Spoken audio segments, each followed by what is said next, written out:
Hello friends, நீங்களும் எங்கள் சேனலில் விளம்பரம் செய்யணும்னு ஆசைப்பட்டீங்கன்னா இந்த நம்பருக்கு காண்டாக்ட் பண்ணுங்கள். இப்போ நம்ம பார்த்துட்ருக்குற இந்த சைட்டு வந்து எங்கே லொக்கேட்டாக இருக்குதுன்னா ஈரோடு மாவட்டம், ஈரோடு டு பூந்துரை மெயின் ரோட்டில் அசோகபுரம் பஸ் ஸ்டாப்லேருந்து 1 கிலோமீட்டர் டிஸ்டன்ஸில் கல்ல கவுண்டன் பாளையம்ங்கிற இடத்துல இந்த சைட்டு வந்துட்டு சேல்க்கு அவைலபிளாக இருக்குது. இங்கே ரெடி டு ஆக்குப்பை ஹவுஸ் இருக்குது. 1100 ஸ்கொயர் ஃபீட்டில் 1000 ஸ்கொயர் ஃபீட்டுக்கு பில்டிங் எடுத்திருக்காங்க. ப்ரைஸ் வந்துட்டு 46 லட்சம் சொல்கிறாங்க.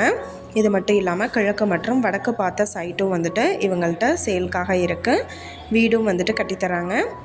புக்கிங் அண்ட் பத்திர செலவு பார்த்திங்கன்னா ஃப்ரீயாக பண்ணித்தராங்க. இந்த இடத்த பற்றின டீட்டெயில் நான் டிஸ்கிரிப்ஷனில் ஆட் பண்ணியிருக்கேன். உங்களுக்கு ஏதாவது என்கொயரி வேணும்னா கீழே ஸ்க்ரோல் ஆகிற நம்பருக்கு காண்டாக்ட் பண்ணுங்கள். நீங்கள் சப்போஸ் இந்த சேனல் பார்த்துட்டு இந்த இடத்துக்கு அப்ரோச் பண்ணுற மாதிரி இருந்துச்சுன்னா டாக்குமெண்ட்ஸ் எல்லாம் கிளியராக இருக்கான்னு செக் பண்ணிக்கோங்க. இந்த வீடியோ உங்களுக்கு பிடிச்சிருந்தா லைக் பண்ணுங்கள், ஷேர் பண்ணுங்கள், சப்ஸ்கிரைப் பண்ணுங்கள், பக்கத்தில் இருக்கிற பெல் ஐக்கானை கிளிக் பண்ணுங்கள். மீண்டும் இதே மாதிரி வேறொரு நல்ல வீடியோவோட நாளைக்கு உங்களை மீட் பண்ணுறேன். Thank you viewers.